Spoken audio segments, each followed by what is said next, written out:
Can you believe it's been 20 years since this game came out?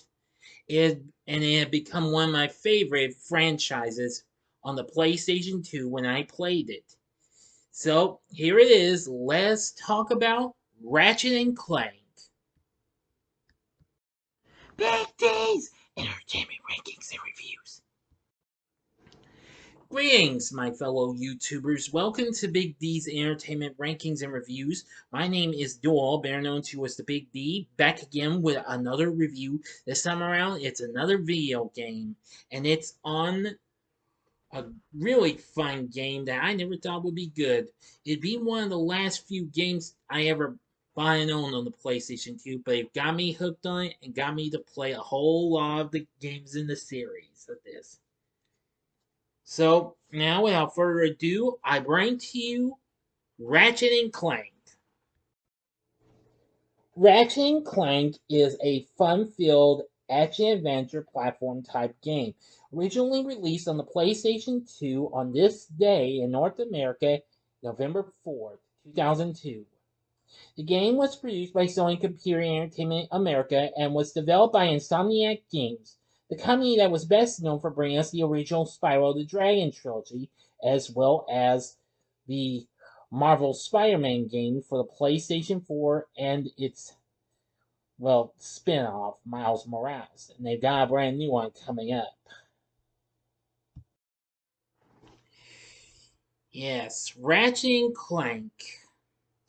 It'd be the first of another big franchise for Sony Computer Entertainment.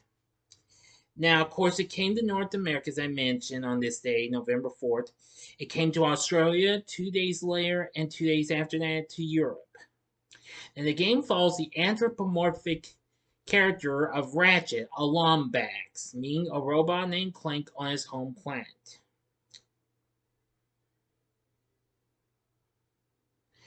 Anyway, and Clank discovers that the villainous Chairman Drek of the Blarg race plans to create a new planet for his species, destroying other planets in the process. Clank convinces Ratchet to help him in his mission to secure the assistance of the famous hero Captain Quark. Yes. Now the story starts on the Warbot factory on planet Portu.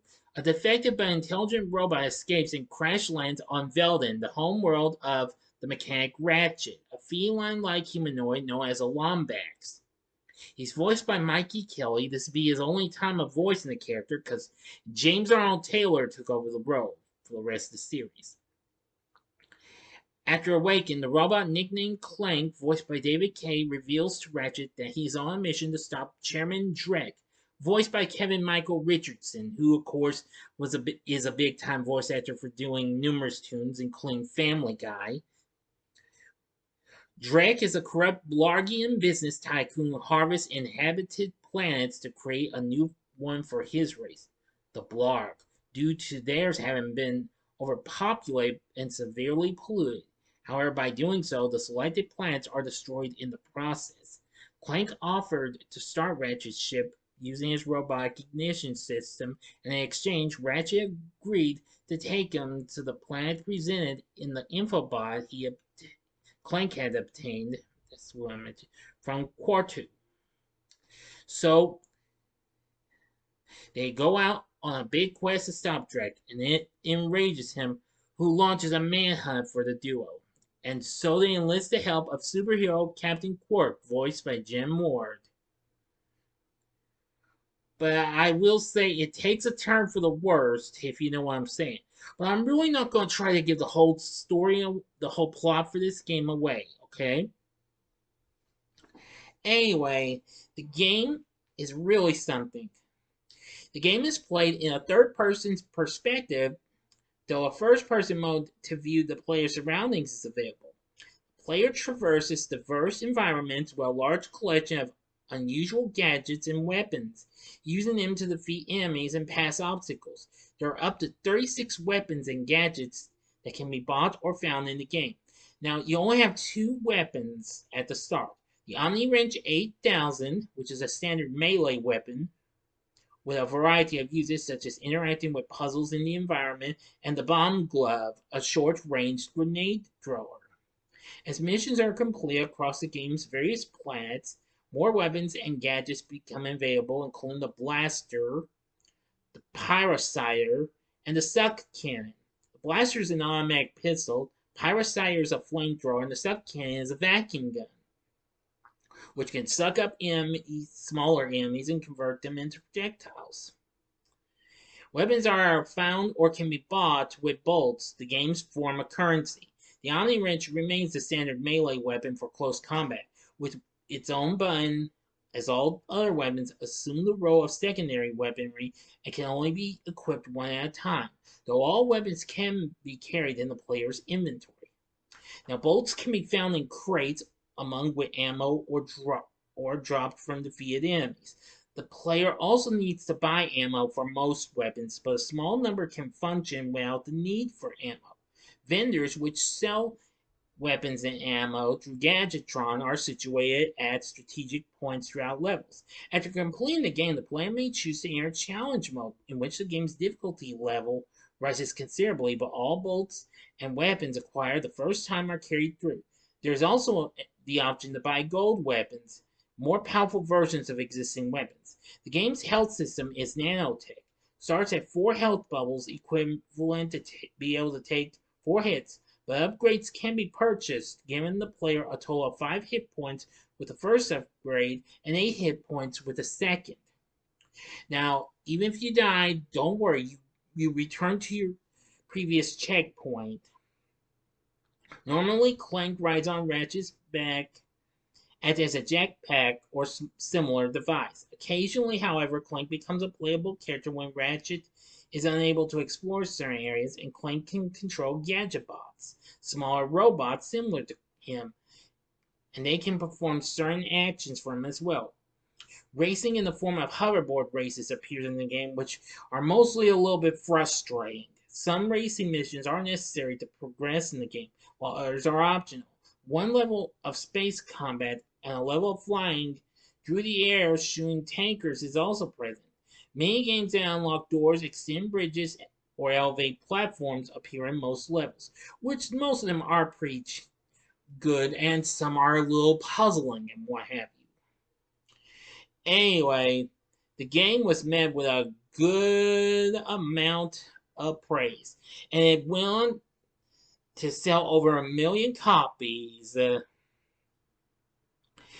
here in the US. It would go on to sell 3 million copies worldwide and would go on to spin off a big franchise. It would be followed by 2 direct sequels, and there would be a few spin-off games as well, until the new PlayStation 3 came out in 2007, where they would go to the Ratchet Clank Future games. But I'll save those for another time. You will get reviews on the 2 sequels later on. But anyway, I really liked this. I really loved it, and I agree with the critics on the graphics, the gameplay, the voice acting, even the audio, the soundtrack, and comedic approach to the story. However, some criticism was directed at the camera. Yeah, I agree. The camera was kind of a little tough and what have you. And the characterization of the lead characters was criticized, and the low level of difficulty in early stages. 14 years after this, Sony and Insomniac would give us a reimagining of the game for PlayStation 4, although it has some of the weapons, a few weapons from this one, but it involves leveling up and what have you, which would be started in the next Ratchet Clank game, going Commando. It would coincide with the movie released the same year in 2016. Anyway, which I've already reviewed it. Which, what can I say? I'm a go-getter. I wanted to review so I could defend this and what have you. The game would also get a release on the PlayStation 3 and the Ratchet Clank trilogy. And I thought that was pretty cool too. You'll meet all sorts of strange characters along the way, but still, it's pretty fun. So anyway, Ratchet and Clank, it's so awesome. It's a great game, and I would recommend you play this. Like I said, this is only going to focus on the PlayStation 2 version. I may not have a PlayStation 4. I might talk about the reimagining of the game maybe in the future, but let's not jump too far ahead or anything, okay? But Ratchet and Clank is awesome, and I do love it. So if you and I would recommend you play this game if you have a PlayStation 2, old or whatever, or a PlayStation 3. Go for it. So anyway, what are your thoughts on Ratchet and Clank, the original PlayStation 2 game? Let me know in the comments section below. If you like this video, click the like button, subscribe, and be a part of the Big D Nation.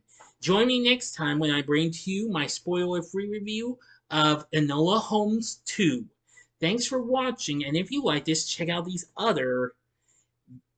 some of these other video game reviews I did just recently. In the upper left-hand corner is one I did months ago, and that was Chippendale Rescue Rangers for the NES. The upper right-hand corner is my review of another PlayStation 2 franchise that recently celebrated its 20th anniversary not so long ago, and that's Sly Cooper and the Devious Raccoonist. Now, I will review the sequels later on, I promise. Or if you would like something else, go to the bottom left hand corner and see my review of the Ratchet and Clank movie from 2016. And the bottom right hand corner is the button you can click to subscribe. If you like rankings and reviews on movies, TV, music, video games, etc., then I'm your guy. Thanks for watching. Until next time, I'm the Big D saying see ya.